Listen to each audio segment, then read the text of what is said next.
अस्सलाम वालेकुम व्यूअर्स, उम्मीद करती हूँ कि आप सब खैरियत से होंगे।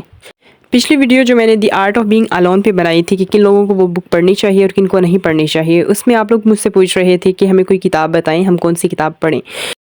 तो अगर आप हमारी शॉर्ट वीडियोस विजिट करते हैं तो वहाँ पे आपको वो तमाम किताबें मिल जाएंगी जो 2025 में मैंने पढ़ी और मुझे पसंद आई, और वो मैंने आपके साथ शेयर की कि आप भी इन्हें ज़रूर पढ़ें।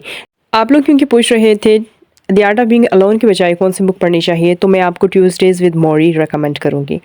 ये बुक एक मेमोयर है मिशेल एल्बम का, जिसमें उसने अपने प्रोफेसर के साथ अपनी मीटिंग्स को कलमबंद किया है।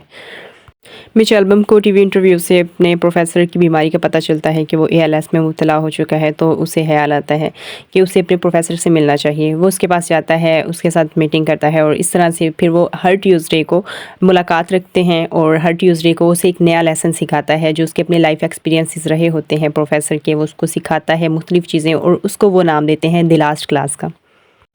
यूँ इस तरह उनकी क्लासेस स्टार्ट होती हैं हर ट्यूसडे में, और मौरी की डेथ तक वो क्लासेस जारी रहती हैं।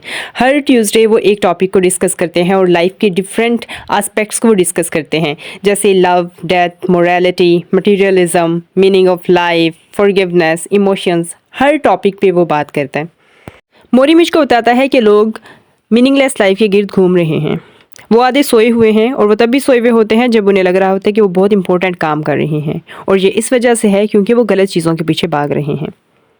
तो कहते हैं अगर आप शो ऑफ करना चाहते हैं अपनी कामयाबी का, तो ये आपको कहीं भी नहीं लेके जाएगा, या आप लोगों को नीचा दिखाना चाहते हैं या लोग आपको देख के रश करें, तो status will get you nowhere. Only an open heart will allow you to float equally between everyone. तो उसे कहता है कि तुम्हें क्या लगता है दूसरों के प्रॉब्लम सुनना मेरे लिए क्यों इम्पोर्टेंट है? Don't I have enough pain and suffering of my own? क्योंकि मेरा घर, मेरी गाड़ी, मेरा आईना, ये सारी चीज़ें मुझे खुश नहीं करती हैं। जब मैं अपना टाइम दूसरों को देता हूँ, दूसरों की बात सुनता हूँ, या किसी के चेहरे पे मेरी वजह से स्माइल आती है, this is something that makes me feel alive.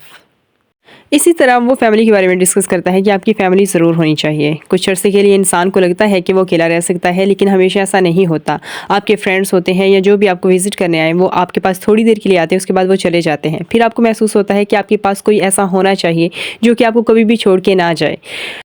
इसी तरह वो लव और मैरिज के बारे में बात करता है और कहता है कि कुछ रूल्स ऐसे हैं जो कि वाकई में दुरुस्त हैं। If you don't respect the other person, you are gonna have a lot of trouble. And if you don't know how to compromise, you are gonna have a lot of trouble. If you can't talk openly about what goes on between you, you are gonna have a lot of trouble. And if you don't have a common set of values in life, you are gonna have a lot of trouble. Your values must be alike. And the biggest one of those values, Mitch? Yes, your belief in the importance of your marriage. मज़ीद कहता है कि love each other और perish. अपने आप से खौफ को ख़त्म कर दो, जैसे हो इस बात को एक्सेप्ट कर लो। एक्सेप्ट कर लो what you are able to do and what you are not able to do. तुम्हारा जो पास्ट है उसको प्रेजेंट ना बनाओ, अपने प्रेजेंट को पास्ट ना बनाओ। पास्ट को पास्ट रहने दो, प्रेजेंट को प्रेजेंट रहने दो। कुछ भी डिनाई करने की, कुछ भी डिस्कार्ड करने की ज़रूरत नहीं है। जिस तरह से आप सीखते हो दूसरों को माफ़ करना, इसी तरीके से अपने आप को माफ़ करना भी सीखो। इससे पहले कि आप किसी और को माफ़ करें, आप अपने आप को पहले माफ़ करें और अपने आप को उन तमाम चीज़ों के लिए माफ़ कर दें जो आप कर सकते थे या आपको करना चाहिए थी लेकिन आप नहीं कर सके। दुनिया में कुछ भी परमानेंट नहीं है, इसलिए किसी भी जज्बे के साथ चिमट के ना रह जाओ। Make peace with living. कोशिश करो इस मुख्तसर सी ज़िंदगी में जब तक ज़िंदा हो दूसरे लोगों को तुमसे फ़ायदा पहुँचे। तमाम इंसानों की पैदाइश एक जैसी है, मौत एक जैसी है, तो इंसान एक दूसरे से मुख्तलिफ कैसे हो सकते हैं? इसलिए invest in the human family, invest in people, build a little community of those you love and who love you.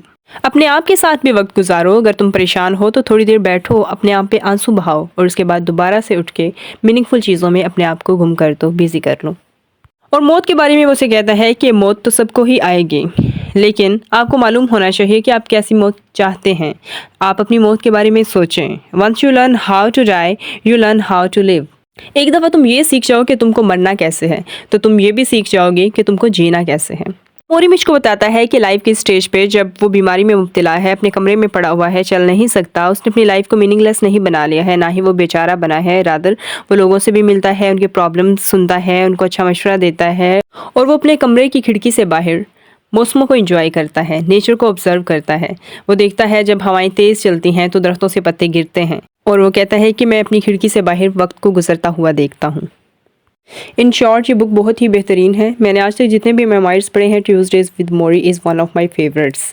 अगर आप पहले किताबें पढ़ते हैं और आप ट्यूसडेज विद मोरी पढ़ रहे हैं तो ये बुक आपको बोर नहीं करेगी, आपको बहुत मज़ा आएगा। और अगर आप बिगिनर हैं, आपको समझ नहीं आ रही कि आपको कौन सी बुक पढ़नी चाहिए, तो भी आपको ट्यूसडेज विद मोरी पढ़नी चाहिए, क्योंकि इसकी वर्डिंग बहुत ही ईजी है और काफ़ी कुछ ये आपको सिखाएगी। और अगर आप ऑलरेडी ये बुक पढ़ चुके हैं तो आप हमें कमेंट सेक्शन में ज़रूर बता सकते हैं कि आपको ये बुक कैसी लगी। उम्मीद करती हूँ कि आपको हमारी वीडियो पसंद आई होगी। अगर आपने हमारा चैनल सब्सक्राइब नहीं किया तो सब्सक्राइब कर लीजिए और साथ में बेल आइकॉन को भी प्रेस कर लीजिए, ताकि हमारी आने वाली वीडियोस आप तक बर वक्त पहुँचती रहें। मिलते हैं अगली वीडियो में, तब तक के लिए अल्लाह हाफिज़।